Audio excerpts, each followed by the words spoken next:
Hello friends, आज चाहिँ हामी चकलेट मखाना बनाउन जाँदैछौँ। अनि त्यसका लागि चाहिँ मैले कराई तताएको छु अनि त्यसमा थोरै घिउ हालेको छु। थोरै घिउ हालिसकेपछि चाहिँ त्यसमा मखाना हालेर अनि मजाले त्यसलाई भुट्नुपर्छ। मजाले त्यो हामी क्रन्ची नहुन्जेलसम्म हामी भुट्नेछौँ।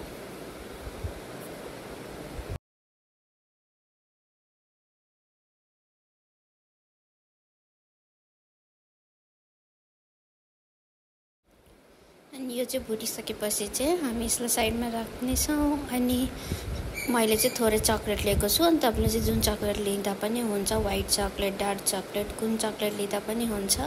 अनि मैले चाहिँ यो घरमा भएको चकलेट लिएको छु। अनि त्यो चकलेट्सलाई चाहिँ मैले मसिनो पारा काटेर अनि बाउलमा राख्ने। अनि यो तातो पानीमा माथि राखेर हामी चाहिँ यसलाई मेल्ट गर्नेछौँ। अनि त्यो उम्लेको पानीको माथि चाहिँ मैले चाहिँ यो बाउल राखेको छु। अनि चलाउँदै गर्दा अनि यो मेल्ट हुनेछ। हेर्नुहोस् है त, यसरी पग्लिसकेको छ। अनि अझै यस्तोसम्म भइसकेपछि चाहिँ यो रेडी भयो। अनि हामी चाहिँ यसलाई निकाल्नेछौँ।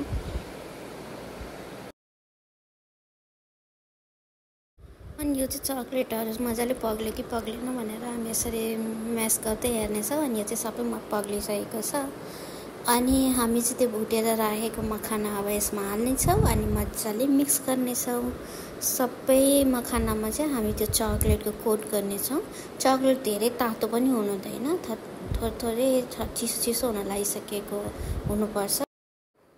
मैले चाहिँ प्लास्टिक ऱ्याप तल राखेको छु अनि भाँडोमा नचिप्कोस् भनेर। अनि तपाईँहरूले चाहिँ त्यतिकै पनि राख्न सक्नुहुन्छ।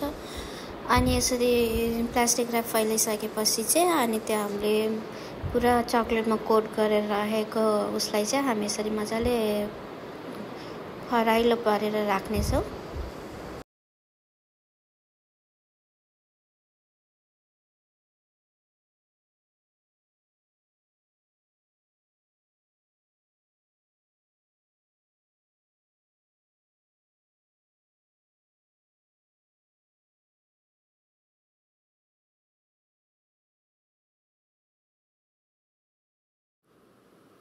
अनि मैले चाहिँ थोरै 4-5 बदाम लिएको छु। अनि त्यसलाई चाहिँ हामी मसिनो मसिनो गरेर काट्नेछौँ।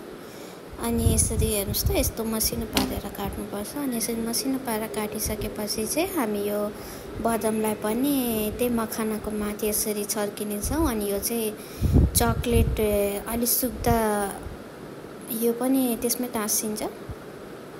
यदि तपाईँहरूलाई बदाम मन पर्दैन भने पपी सिड अनि तपाईँहरूलाई पिस्ता जे मनपर्छ त्यसैले माथि गार्निस गर्न सक्नुहुन्छ। अनि यो चाहिँ जब चकलेट ड्राई हुन्छ अनि यो चाहिँ बदाम पनि त्यसै चकलेटमा मिक्स हुन्छ, त्यही भएर चाहिँ यो चाहिँ टेस्टी हुनेछ। अनि तपाईँहरू पनि ट्राई गर्नु होला।